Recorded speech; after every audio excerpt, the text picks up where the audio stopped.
The sky above Seoul turned purple as three massive ships descended through the clouds. Each vessel was the size of a city block, their dark metal surfaces gleaming like polished obsidian. People stopped in the streets, pointing and taking pictures, with their phones. Traffic came to a halt as drivers abandoned their cars to stare upward. Park Min-ho barely glanced at the ships. He was focused on directing the crane that was lifting steel beams to the 15th floor of the new shopping center. His construction crew had been working on this building for 8 months, and they were finally making good progress. The alien ships would have to wait. The ground shook as the first ship landed in Uedo Park. The second touched down near City Hall. The third settled into the Han River, displacing enough water to create small waves that splashed against the riverbank. Min-ho felt the vibration through his boots and finally looked up. His younger sister, So Young, came running toward the construction site. She was supposed to be in classes at Seoul National University, but like everyone else in the city, she had come to see what was happening. "Appa," she called to him. "The aliens are really here. The news says they're coming out." Min-ho climbed down from the beam he was standing on. He wiped his sweaty hands on his pants and watched as his crew gathered around So Young's phone. They were all trying to see the live news feed at the same time. On the small screen, they could see figures emerging from the largest ship. Even through the grainy video, it was clear these beings were not human. They were tall, very tall, with purple-gray skin that looked like stone. They moved with liquid grace despite their size. Kim Tae-min, the welder on Min-ho's crew, whistled softly. "Look at the size of them," he said. Lee Jong-soo squinted at the screen. "Are those all women?" The aliens did appear to be female, though they were unlike any women on Earth. The shortest stood nearly 7 feet tall, with shoulders broader than most human men. Their arms and legs were thick with muscle, and their faces had sharp, angular features. They wore dark armor that seemed to flow like liquid over their bodies. As the construction workers watched, South Korean soldiers formed a line between the aliens and the crowd of civilians. The soldiers looked tiny compared to the visitors. Their rifles seemed like toys in comparison to the flowing, organic-looking weapons the aliens carried. One alien stepped forward from the group. Even among her tall companions, she stood out. She was easily 8 feet tall, with scars across her face and arms that spoke of countless battles. When she spoke, her voice boomed across the park without any need for amplification. "I am Commander Lyanna of the Corvanian Empire," she announced. The words came out in perfect Korean, though her accent was strange and harsh. "We have come to this world to evaluate its species." The crowd fell silent. The only sounds were the click of news, cameras, and the nervous shuffling of feet. "Your leaders may step forward," Lyanna continued. "We will speak with those who command this world." President Yoon and several generals quickly arrived by helicopter. They approached the aliens with cautious steps, flanked by their best guards. Min-ho noticed how small they looked. Even the tallest Korean man barely reached Lyanna's chest. "We welcome you to Earth," President Yoon said, his voice steady despite the circumstances. "We come in peace and hope for friendship between our peoples." Lyanna laughed. The sound was like rocks grinding together. Her fellow Corvanians joined in, their laughter echoing across the park. "Peace?" Lyanna said, her eyes glinting with amusement. "Look at your species. You are children trying to play with giants. Your soldiers are weak. Your leaders are soft. How can there be peace between hunters and prey?" One of the generals, a decorated veteran of 3 wars, stepped forward angrily. "Our forces are among the finest in the world. We have defended our nation through—" Lyanna moved faster than the eye could follow. Her hand shot out and gripped the general's throat. She lifted him off the ground with one arm as easily as picking up a feather. The general's feet kicked in the air as he struggled to breathe. "This is strength," she said calmly, still holding him aloft. "What you call strength is merely the noise of buzzing insects." She released him, and he collapsed to the ground, gasping. The other soldiers raised their weapons, but their hands were shaking. Within an hour, the Corvanians had erected some kind of arena structure in the center of the park. It looked like it had grown from the ground itself, organic curves instead of straight lines. "We will demonstrate the difference between our kinds," Lyanna announced to the growing crowd. "Send forth your best warriors. Let us see what prey can do against predators. What followed was a series of humiliating defeats. Navy SEALs, Army Special Forces, Taekwondo masters, and mixed martial arts champions all stepped into the arena. None lasted more than seconds against the Corvanian warriors. The aliens moved like liquid lightning, their strength beyond anything human. Minho watched each defeat with growing anger. These were Korea's finest fighters, men who had trained their entire lives for combat. They were tossed aside like children's toys. So Young grabbed his arm. Why are they doing this? To break our spirit, he replied quietly, to show us we can't fight back. As the sun began to set, Liana addressed the stunned crowd once more. Your species has 7 days to surrender formally. You will serve the Corvanian Empire as laborers. Resistance will be met with annihilation. We have seen your strength and we find it laughably weak. The crowd began to disperse, most people with their heads down in defeat. But Minho stayed, staring at the arena where Earth's champions had fallen. His hands clenched into fists, and his grandfather's words echoed in his mind. The bamboo bends in the storm while the mighty oak breaks. He had an idea. A crazy, impossible idea. But as he watched the Corvanians celebrating their easy victory, that crazy idea began to feel like the only sane thing left in the world. The morning sun cast long shadows across the park, where the Corvanian ship still rested. Despite the fear that gripped the city, thousands of people gathered again. They came because they had to see what would happen next. Some came with cameras, others with protest signs, and a few brought weapons they knew were useless. Minho arrived, with his construction crew. They wore their work clothes and carried tool belts, looking out of place among the suited diplomats and uniformed soldiers. So Young tried to stop him at the entrance to the park. "Appa, please don't go in there," she begged. "They already showed us what they can do." Minho patted her shoulder. "Sometimes you have to stand up even when you know you'll fall." Commander Liana stood in the center of the arena with 5 other Corvanian warriors beside her. Her second in command, a scarred warrior named Vera, paced like a caged tiger. They all looked eager for more entertainment.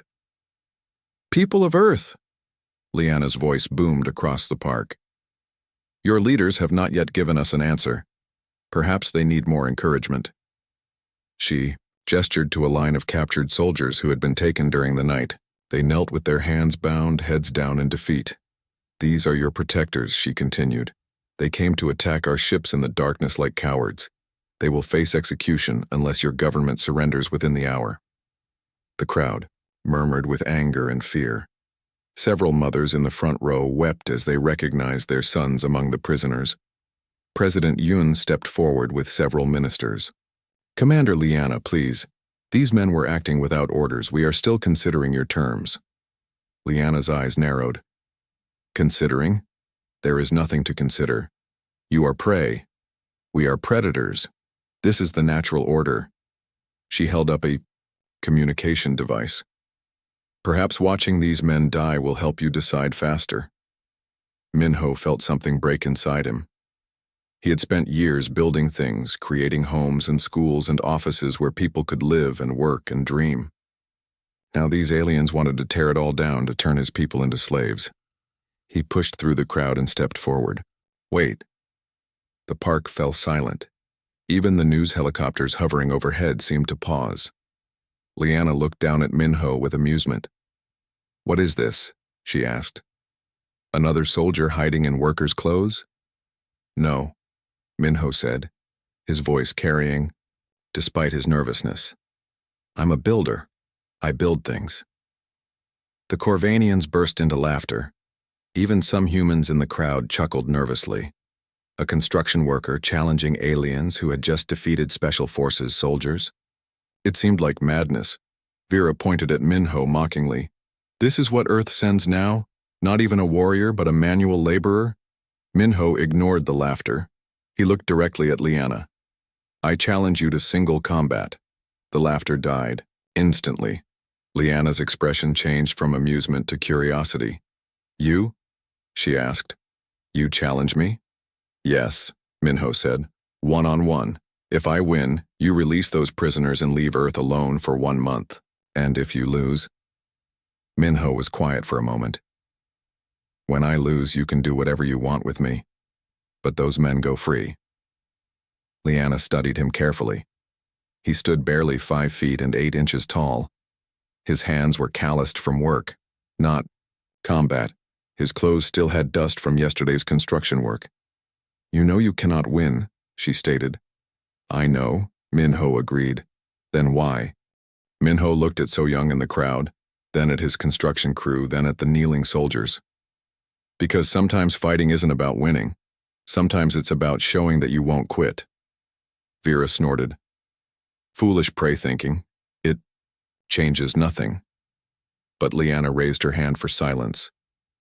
Something in Minho's eyes interested her. She had conquered hundreds of worlds, faced thousands of warriors. She had seen fear, rage, desperation, and defiance. But this human showed something different. Not fearlessness, but acceptance mixed with determination. Very well, she decided. For the entertainment of my warriors, I accept your challenge. The arena floor cleared quickly.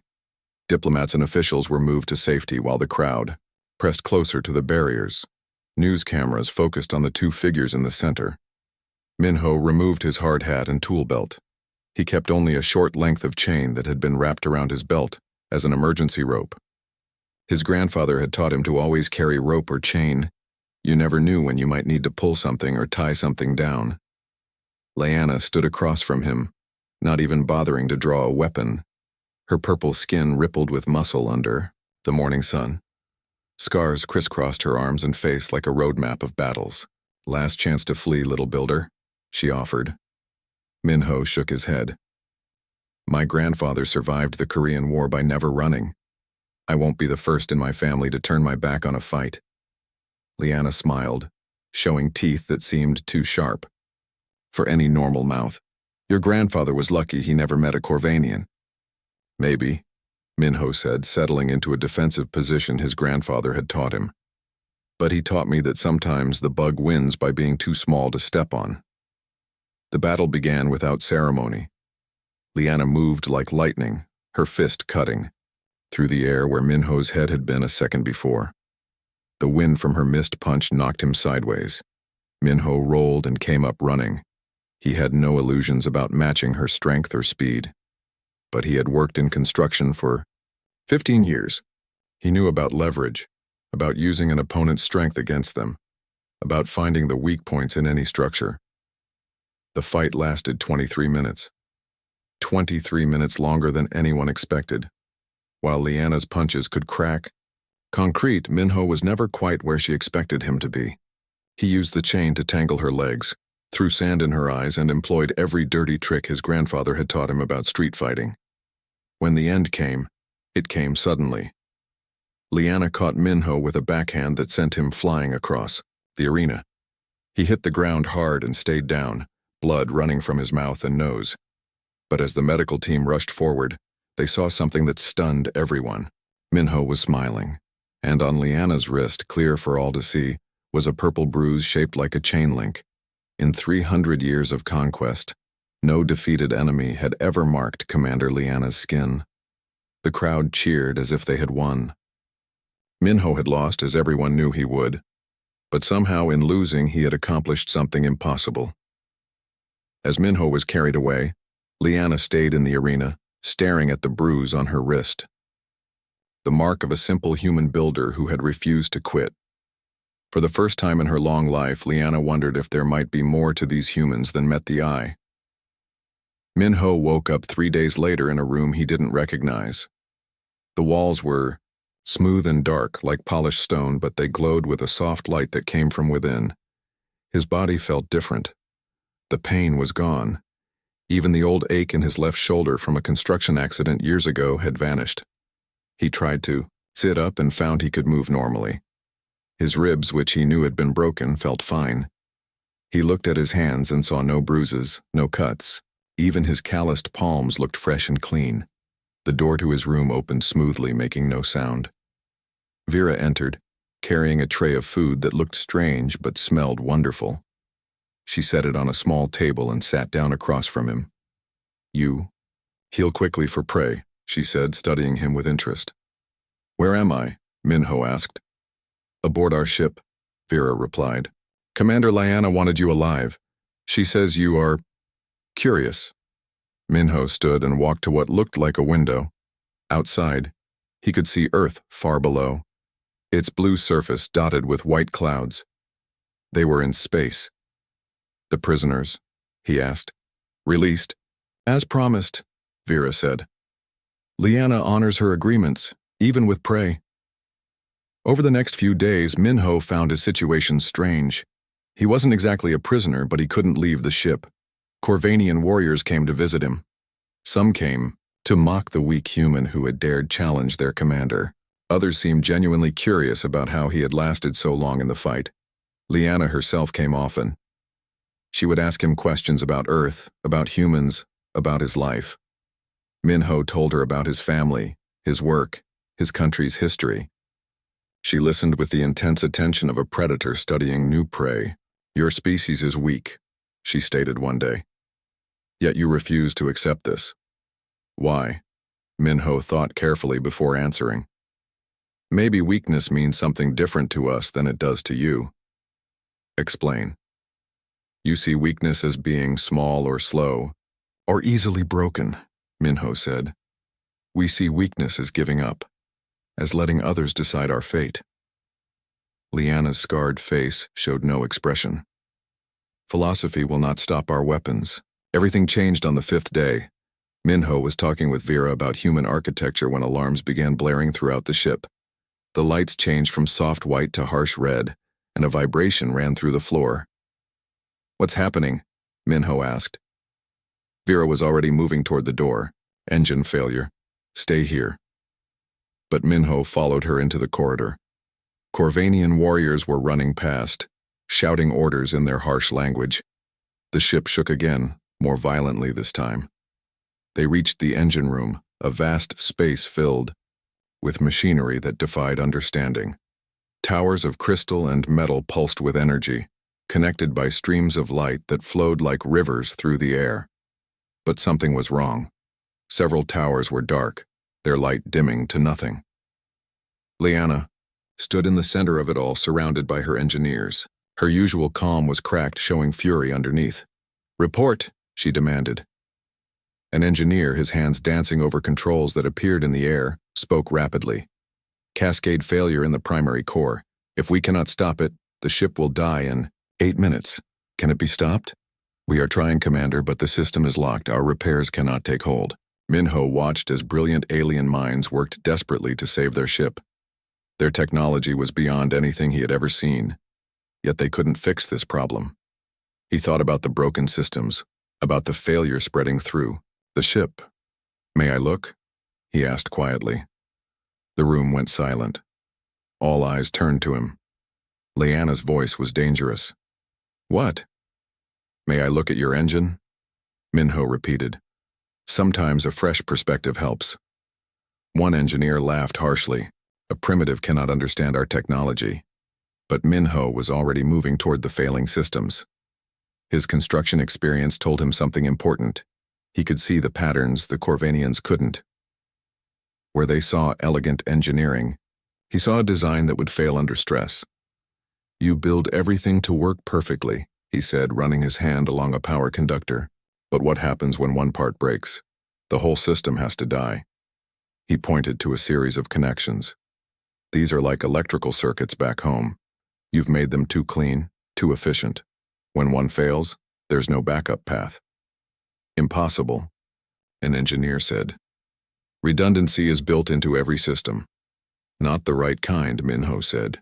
He knelt beside a control panel, studying its inner workings. You're trying to fix the failure by making everything work perfectly again, but sometimes the best fix is crude and simple. The ship shook once more. 6 minutes left. Minho started pulling out components, ignoring the protests of the engineers.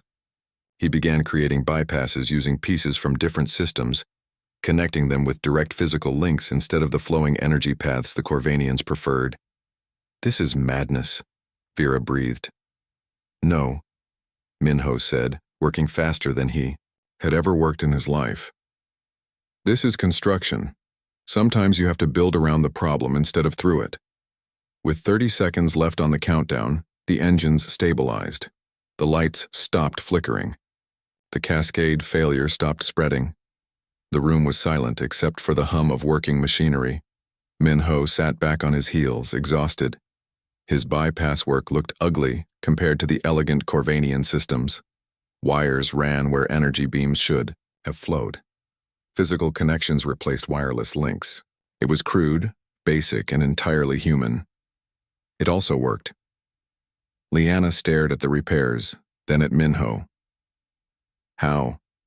My grandfather once told me something, Minho said, wiping his hands on his pants. He said, the bamboo survives the storm not because it's stronger than the oak, but because it bends without breaking. Your engineering is beautiful, but it's rigid. Sometimes ugly solutions are stronger than pretty ones. That night, Liana came to his room alone. She sat in silence for a long time, touching the bruise on her wrist that had faded but never completely disappeared. Tell me about your people, she said finally. Tell me how slaves think they can survive. Minho smiled softly. We're not slaves. We never were. And maybe that's the difference between us. For the first time since the Corvanians arrived, Liana didn't laugh. The celebration feast was in full swing aboard the main Corvanian ship. Warriors sat around long tables, sharing stories of conquest and drinking from cups made of metal that looked like liquid silver. Minho sat at a small table nearby, still unsure of his status among these powerful beings. Suddenly, the ship's alarms shrieked with a sound Minho had never heard before. Every Corvanian in the room froze.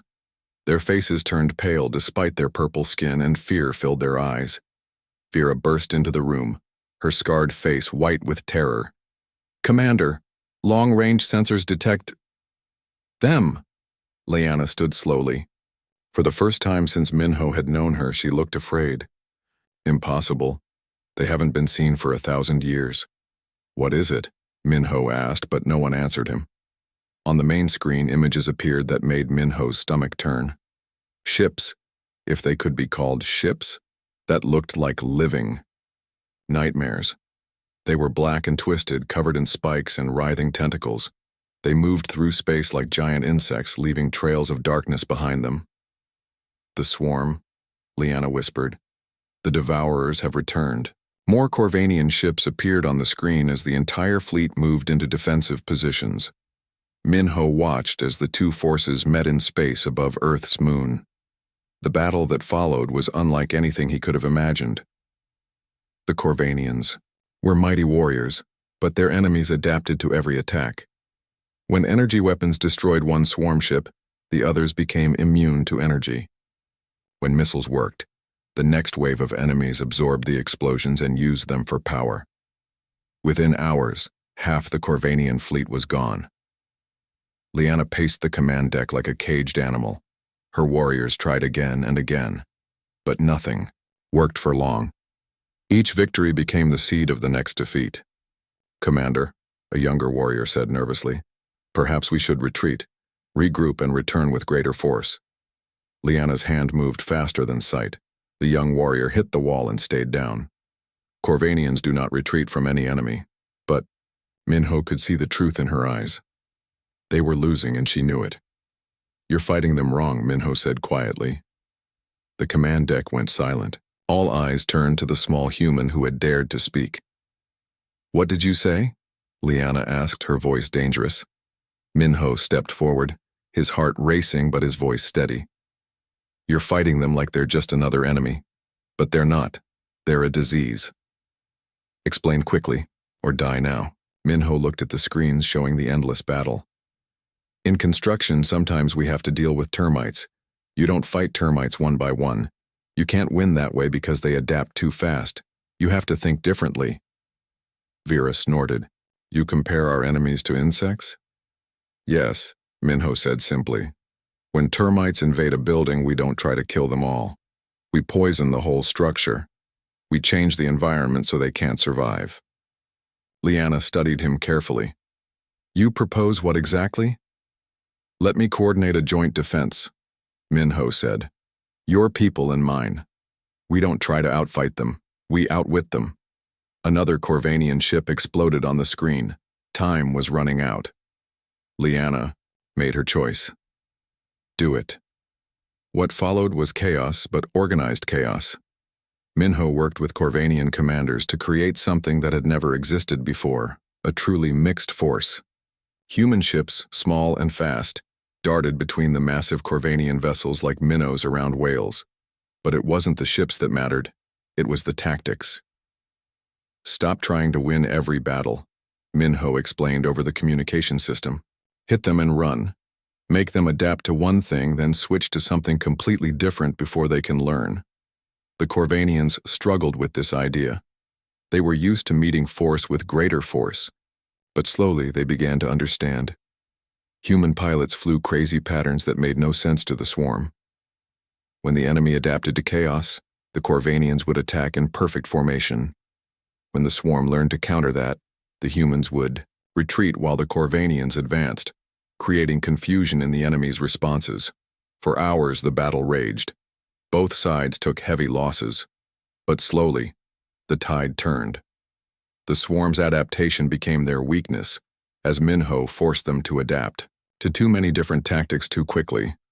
The end came suddenly. The swarm ships, overloaded with conflicting adaptations, began to fail. One by one, they either exploded or retreated into the darkness between stars. As the last enemy ship disappeared, the combined fleet hung in space, battered but victorious. Minho collapsed into a chair, exhausted beyond measure. Around him, Corvanians and humans worked together to rescue survivors and repair damage. Liana approached him slowly. Her armor was cracked and green blood, Corvanian blood, ran from a cut on her forehead. You saved us, she said simply. Minho shook his head. We saved each other. She sat beside him, and for a moment they watched the earth turn slowly beneath them. Two species that had been enemies hours before now shared the victory of survival. I begin to understand, Liana said quietly, what you meant about different kinds of strength. What happens now? Minho asked. Liana was quiet for a long time. Now, we learn to bend instead of break. On the communication screen, messages were already coming in from Earth. President Yoon wanted to discuss formal alliances. Korean engineers were offering to help repair Corvanian ships. The world that had been facing conquest was now offering friendship. Minho smiled, thinking of his grandfather. Sometimes the bamboo didn't just survive the storm. Sometimes it helped the mighty oak do the same. 3 months after the swarm battle, Seoul looked different. Corvanian ships still sat in the city parks, but now they were surrounded by food, stalls and souvenir shops instead of military barriers. Children played near the alien vessels while their parents chatted with purple-skinned warriors who were learning Korean phrases from translation apps. Minho stood at the construction site, where he had been working when the aliens first arrived. The shopping center was finally finished, and today was the opening ceremony. But this wouldn't be just any building. It would be Earth's first Corvanian human cultural center. His sister, So Young, ran up to him, slightly out of breath. She was now working as a translator between the two species, helping Corvanian warriors who wanted to learn human languages and customs. Appa, Commander Liana wants to speak with you before the ceremony, she said. She's waiting in the conference room.